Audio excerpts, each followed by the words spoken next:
हम जो यह जीवन जी रहे हैं, इस जीवन में हमारे अपने ही जीवन में बहुत सारी विविधताएं देखने को मिल रही है। हम सुखी हो जाते हैं, कभी हम दुखी हो जाते हैं, कभी वैभवशाली रहे तो कभी दीनहीन बन जाते हैं। इन सब के पीछे कारण क्या है? विगत दिनों से इसी पर अपन आपस में एक दूसरे के विचार जान रहे हैं और चिंतन कर रहे हैं, और कारण जाना कि हमारे अपने कर्म ही हमको सुखी और दुखी बनाते हैं। हमारे अपने कर्म ही हमको वैभवशाली, संपन्नता और गरीब या दीनहीन बना देते हैं। उन कर्मों के माध्यम से ही हम अपने इस जीवन में उन विविधताओं को देख रहे हैं। इस जीवन में जो हम कर्म अभी कर रहे हैं, क्या इसके पूर्व भी हमने कर्म किए हैं? हाँ, उनका भी फल हमको मिल रहा है। जैसा कल मैंने कहा था कि 3 पार्टनर हैं हमारी इसमें साझेदारी में। इस पार्टनरशिप जो हमारे जीवन की साझेदारी है, उसमें 3 पार्टनर चल रहे हैं। पहला हमारी आसक्ति और हमारा मोह। आसक्ति और मोह जो है वो प्रथम पार्टनर है। दूसरे हमारे जो वर्तमान में हम जो कर्म कर रहे हैं, और तीसरी है हमारी अज्ञानता, हमारी लापरवाही। यह तीसरा पार्टनर है। तो जो पहला पार्टनर है मोह, उस मोह क्या है? मोह है प्रभु के प्रति अश्रद्धान का भाव होना। प्रभु के प्रति अश्रद्धान का भाव होना और करुणा का अभाव होना। प्रभु के प्रति अश्रद्धान का भाव और करुणा का अभाव, ये दोनों हमारे मोह के चिन्ह हैं, मोह के लक्षण हैं। इनको बताया गया प्रवचन सार में भी आता है। हम अश्रद्धान का भाव कैसे रखते हैं आप देख लीजिए। दुनिया के प्रपंच में हम कितना हिस्सा ले लेते हैं, कैसे बढ़ चढ़ के बातचीत कर लेते हैं, और जैसे ही तत्व की कोई बात होती है, आत्म तत्व की बात होती है, कोई धर्म की कथा होती है, उसमें हम कितनी रुचि और कितना इंटरेस्ट रखते हैं। इसी से ही आप समझ लीजिए कि हमारा प्रभु के प्रति कितना श्रद्धान है और कितना अश्रद्धान है। वहाँ पे जो अश्रद्धान का भाव है वो यही है, हम दुनियादारी की बातों में तो बहुत लग जाएंगे और तुरंत उसमें रुचि भी लेने लग जाएंगे, उसको उछालेंगे और नमक मिर्ची डाल के। लेकिन जो वास्तव में हमारी आत्म तत्व की जो रुचि है, जो हमारे भीतर का यानी जो आत्म तत्व है, जो धर्म की बात है, उसमें हम कितना रुचि ले रहे हैं। यदि इन दोनों को हम समझ जाएंगे तो निश्चित रूप से मान के चलिए कि कर्म बंध की इस जो फंडा को है हम अपने जीवन में उतार सकते हैं कि कर्म बंध से हमें कैसे बचना है। दूसरा बताया करुणा का अभाव। आज दिन प्रतिदिन करुणा का अभाव। एक बार ऐसा हुआ कि एक सेठ जी थे, बहुत कंजूस, बहुत ज़्यादा कंजूस। कोई भी भिखारी भी उनके द्वार पर नहीं जाता था, क्योंकि मालूम था कि इस द्वार पर कभी कुछ मिलने वाला है ही नहीं, कोई नहीं। एक बार उस शहर में एक नया भिखारी आया, और वो नया नया भिखारी जो था वो उसको मालूम नहीं था कि कुछ मिलेगा नहीं। पहुंच गया उस द्वार पे। अब जो दूसरे भिखारी थे उन्होंने देखा कि आज तो ये गलत है। अब वो बार बार आवाज़ लगा रहा है कुछ मिल जाए, कुछ मिल जाए, लेकिन वहाँ कुछ मिलने वाला है ही नहीं। फिर भी सेठ जी बाहर आए, क्या पता उस दिन क्या हुआ, सारे के सारे भिखारी देख रहे हैं कि इस जगह से कुछ मिलने वाला नहीं और द्वार भी खुलने वाला नहीं है। लेकिन उस दिन द्वार खुला और सेठ जी बाहर आए। सेठ जी बाहर आए तो उन भिखारियों को भी लगा कि आज तो कोई सूरज पश्चिम से ही निकला होगा, पूरब से नहीं, ऐसा बोल देते ना। तो इसलिए वो देखते हैं कि होता क्या है। सेठ जी उस भिखारी, नया भिखारी था, क्यों शहर में नए नए आए होंगे? हाँ हुजूर, आज ही आया हूँ, बस कुछ मिल जाए। अच्छा एक बात करो, हम देंगे कुछ, लेकिन पहले ये बताओ कि मेरी इन दोनों आंखों में से एक आंख पत्थर की है और एक आंख असली है, तो मेरी नकली आंख कौन सी है ये बताओ। उसने तुरंत बताया, उसने बता दिया सेठ जी आपकी दाहिनी आंख नकली आंख है। सेठ जी चकित हो गए, इसको कैसे मालूम चला कि मेरी दाहिनी आंख नकली है? सेठ जी चकित हो गए, बोले भैया तुमने बताया तो सही है और मैं कुछ देऊंगा भी तुम्हें आज, लेकिन ये बताओ तुम्हें मालूम कैसे चला कि मेरी दाहिनी आंख नकली है? बोले उसी में थोड़ा थोड़ा पानी जो है नजर आ रहा था, क्योंकि असली आंख में तो आपके करुणा का, दया का पानी आ ही नहीं सकता है। ये स्थिति है आज के इंसान की, यही स्थिति हो रही है, नकली आंख में पानी, करुणा का अभाव। करुणा का जहाँ अभाव हुआ वहाँ मोह का प्रादुर्भाव हो गया। जहाँ जहाँ मोह होता है, जितना जितना मोह होता है, वहीं करुणा का, प्राणी मात्र के प्रति जब हमारे करुणा का भाव होगा, जीव मात्र के प्रति जब हमारे भीतर में करुणा का भाव होगा, तभी उस मोह को हम उपशम कर सकते हैं, शांत बैठा सकते हैं। इसलिए अपने इन दोनों मोह को और श्रद्धान को, मोह को यदि शांत करना है तो प्रभु के प्रति प्रीति बढ़ाएं। प्रभु के प्रति प्रीति बढ़ाएंगे तभी हमें, और ये प्रभु के प्रति प्रीति कब होती है? जब संसार से भीति होती है। आचार्य श्री जी कहते हैं ना, संसार से भीति होगी तो प्रभु से प्रीति होगी, और प्रभु से प्रीति होगी तो स्वयं की प्रतीति होगी। स्वयं की प्रतीति तभी हो सकती है जब इन तीनों में, और तीनों में ये करुणा भी आ गई कि अपन संसार से भीति का मतलब ही है कि संसार के हर प्राणी को हम अपने समान समझें। कर्म जो होते हैं, कर्म बंध की प्रक्रिया, कर्म फल देते हैं, लेकिन मनचाहा फल देते हैं क्या? और क्या हम कर्म के उदय में मनचाहा फल प्राप्त कर सकते हैं क्या? कभी नहीं। दोनों बातें हैं, इन दोनों में आप लोगों को गाफिल नहीं होना है। कर्म हमें मनचाहा फल दे नहीं सकते, और कर्म से हम मनचाहा फल प्राप्त कर नहीं सकते। एक में आपका अहंकार कभी भी जागृत नहीं होगा, कभी आप अहंकारी नहीं बनेंगे, क्योंकि कर्म हमें फल देते हैं, लेकिन वो हमारे अनुसार देते हैं, हमारी भावनाओं के अनुसार देते हैं, हमारे पुरुषार्थ के अनुसार देते हैं। बल्कि यहाँ तक कहा गया है, एक बात आज इसी पर अपन चर्चा कर रहे हैं कि मैं कर्म का विधाता हूँ, कर्म मेरे विधाता नहीं है।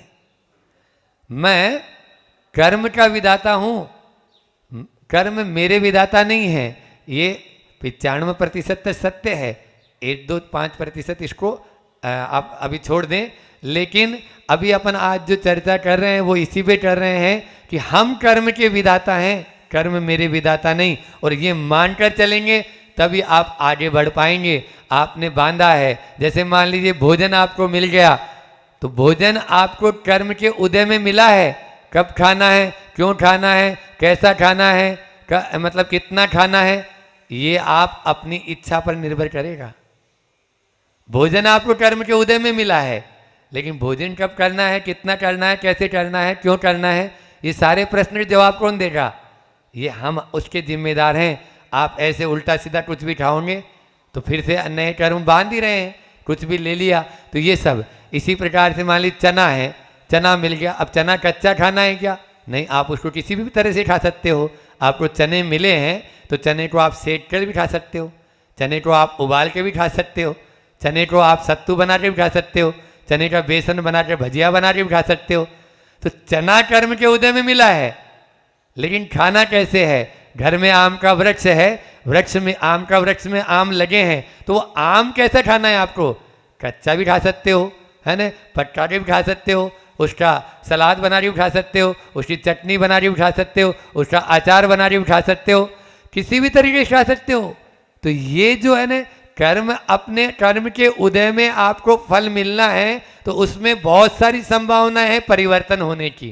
कहना है मैं ये चाह रहा हूं, कर्म के उदय में आपको फल मिलना है, तो उसमें हमारे यहाँ सिद्धांत ग्रंथों में आता है कि उसका उपशम भी हो सकता है, संक्रमण भी हो सकता है, उदीर्णा भी हो सकती है ना, अपकर्षण भी हो सकता है और उत्कर्षण भी हो सकता है, उत्कर्षण भी हो सकता है उसका। तो ये सब कर्म के जो फल मिल रहा है, ये 10 अवस्थाएं जो बताई गई है, 10 करण बताए गए हैं, इन करणों के माध्यम से हम उस कर्म में बहुत कुछ परिवर्तन कर सकते हैं। हाँ, कुछ कर्म ऐसे होते हैं जिनमें निदत्ति निकाचितपना भी हो जाता है, उनमें कुछ नहीं होगा, लेकिन ऐसा भी नहीं है। धवला में आया है, प्रभु के दर्शन वंदन से इन निदत्ति निकाचित कर्मों को भी हम काट सकते हैं। हाँ, इनको भी काट सकते हैं। जो प्रभु की भक्ति से नहीं, आप ध्यान की विशुद्धि से नहीं कर सकते, वो प्रभु की भक्ति से कर सकते हैं, पहले ही मैंने बताया था। और जो साक्षात प्रभु के चरणों में बैठने के बाद में भी नहीं हो सकता है, वो जिन बिंब के दर्शन और वंदन से हो सकता है। सुन रहे हो नहीं सुन रहे हो? साक्षात प्रभु बैठे तो नहीं होगा, और ऊपर जो आपकी मूर्ति है उस मूर्ति के सामने बैठे हैं तो हो सकता है। बोलो। तो ये चीजें अपने यहाँ बताया गया। इसलिए कर्म में बहुत सारा, ऊपर ओवर हेड टेंट में अपने पानी भरा हुआ है, वो पानी नीचे आ रहा है, नीचे आ रहा है, ठंडा पानी है। तो केवल ठंडा पानी आना है ऐसा नहीं है, आना है, वो उदय में आएगा, लेकिन कैसे आएगा? आप थोड़ी देर रुक जाइए, थोड़ी धूप आएगी, पानी गर्म हो जाएगा, गर्म पानी आ जाएगा। जब तक वो टोंटी के बाहर तक, मतलब एक समय पहले तक उसमें बहुत सारे परिवर्तन हो सकते हैं। स्तुवुट संक्रमण, अंतिम समय तक भी संक्रमण की संभावना बताई गई है। इसलिए कर्म हमने बांध लिया, अज्ञान अवस्था में कर्म को बांध लिया है, लेकिन ज्ञान अवस्था से आप उसको भोगो तो कर्म के बंध से बच जाएंगे। अज्ञान अवस्था में बांध लिया, हर अपराधी का एक भविष्य होता है ना। आज वो अपराधी पहले अपराध कर चुका है, लेकिन आगे भी वो अपराधी बना रहे, ऐसा कुछ नहीं है, उसमें संभावना है सुधरने की।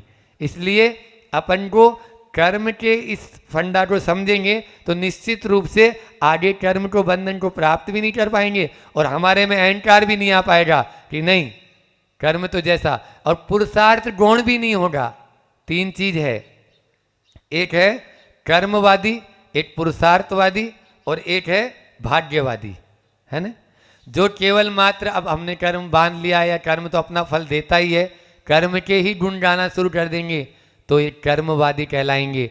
पुरुषार्थवादी है, मैं सब कुछ कर सकता हूँ, करके देख लो, पारसनाथ भगवान ने भी भोगा है जो किया है। तो इसलिए पुरुषार्थ हर जगह काम नहीं कर पाता है। और जब नदी के अंदर पूर आता है ना, जब बहाव तेज होता है, तो अच्छे अच्छे नाविक या अच्छे अच्छे तैराक भी बोल देते हैं अभी हम इसमें नहीं जाएंगे, क्यों? क्योंकि बह जाएंगे। इसलिए पुरुषार्थ भी हर जगह काम नहीं करेगा। और भाग्य के भरोसे आप भाग्यवादी बन जाएं कि हाँ नहीं, जो भाग्य में लिखा होगा, हमारे तो जितना लिखा होगा, जैसा लिखा होगा, जब लिखा होगा तब मिल जाएगा, तब भी कुछ नहीं होने वाला है। इसलिए कर्म के उदय में हमको एकांत से इन तीनों को नहीं पकड़ना है। पुरुषार्थवादी भी नहीं बनना है अकेले, अकेले भाग्यवादी भी नहीं बनना है, और अकेले कर्मवादी भी नहीं बनना है। इन तीनों में हमको एडजस्टमेंट करना है। जैसे अभी मैंने बताया कि पानी ठंडा है, त्रिकाल उसका यानी स्वभाव है ठंडा होने का, लेकिन कब? अगर मान लीजिए उसमें निमित्त मिला हुआ है, अभी अग्नि का संयोग मिला हुआ है, तो उसको थोड़ी देर ठंडा होने दो ना, वो तो अपना आप ठंडा हो जाएगा। आप अभी उसको पीने की कोशिश करोगे तो जल जाओगे, अभी आप छूने की कोशिश करोगे तो जल जाओगे। इसलिए इस कर्म के हम इस फंडारो समझें, और जिस तरह से कर्म हमने जो बांध लिया है, जो भी कर्म बांध लिया है, जब भी उसका उदय आए तो उसको समता भाव से सहन करना ही हमारा ध्येय होना चाहिए, उद्देश्य होना चाहिए। हमारा ध्येय एक ही है कि कर्म हमने अज्ञान दशा में या उस समय मान लीजिए अज्ञान जो हमारा जानकारी नहीं थी बांध लिया, लेकिन आज तो हमारे पास जानकारी है, आज तो हम उसको जान रहे हैं। तो अगर वह उदय में आ रहा है तो गाफिल न हो, वह उदय में आ रहा है तो उससे प्रभावित न हो। प्रभावित हो जाते हैं हम जल्दी से। हमारी स्थिति क्या होती है?